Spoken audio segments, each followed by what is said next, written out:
এই বেটা এদিকে আয়। কি হয়েছে স্যার? আমি আবার কি করলাম? আজকে তোকে চেক করব, কারণ দেশে অনেক চুরি ডাকাতি বেড়ে গিয়েছে। আচ্ছা করেন তাহলে। আরে তোর পিছনের পকেটে কি এগুলো? এটা দেখি পাইপ, বের করেন তো স্যার। কিরে, এই পাইপ তো বেরই হচ্ছে না।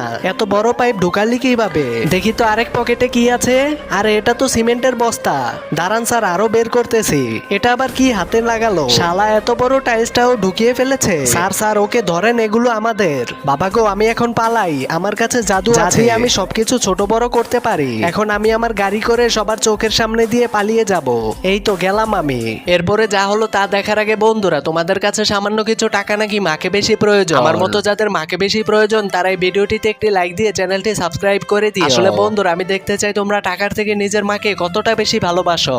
আরে এমন ভাবে পালায় নাকি? জাদু দেখি ভুল জায়গায় ব্যবহার করেছে। এই ছোট গাড়ি দিয়ে কতটুকু আর যাবে? একে পকেটে আটকিয়ে রাখবো আজকে। একটু ঝাঁকিয়ে দেখি তো। বাবা গো, স্যার ছেড়ে দেন, ভুল হয়ে গিয়েছে আমার।